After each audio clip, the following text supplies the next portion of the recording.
Hello everyone. Today I want to walk through everything you'll see on the console. These will be the primary buttons and executors that you will use for a weekend experience. On the left side of the console, we see all of the faders and the executor buttons. Going from bottom to top, we see the 100, 200, 300, and 400. Each row corresponds 1 through 10 and matches what you see on display 2 on PC. That is why we have display 2 on the left and display 1 on the right.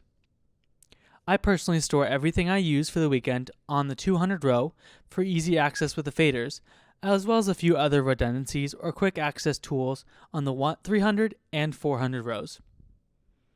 When you are using the 200 row, you can click the executor button to advance to use or use your fader as you go and release option. Clicking the executor button will always advance you forward.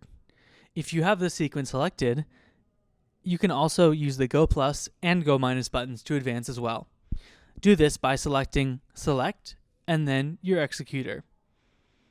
The Pause button will pause any timings or follow cues in the sequence. Just above these buttons, we see the Program Time fader to the left. This controls the playback speed of the changes we make live. Next to it, you will see the Grandmaster fader. This should remain at 100% almost all the time.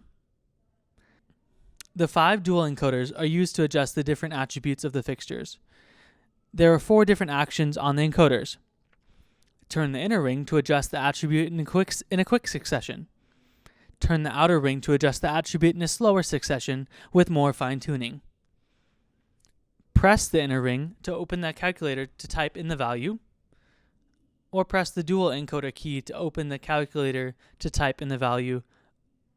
The dual encoder key replaces the press function of the outer ring.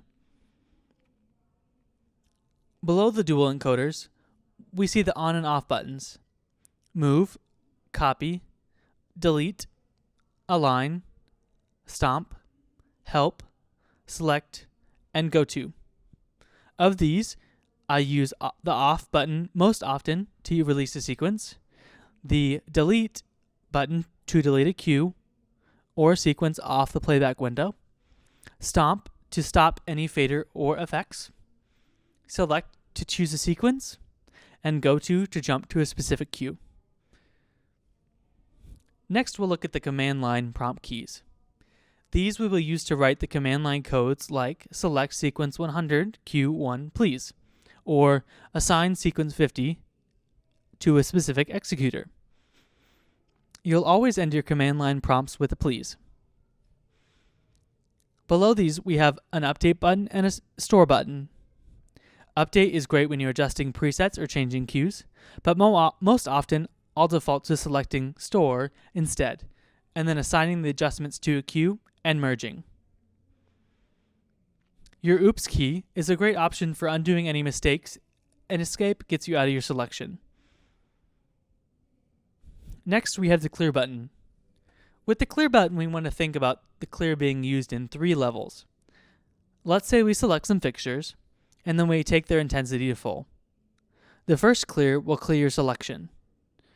No more fixtures are selected.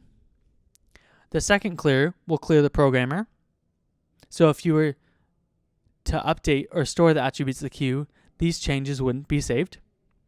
And lastly, the third clear clears out everything and all the changes that you have made since live. That's just a quick overview of the console view from the command wing.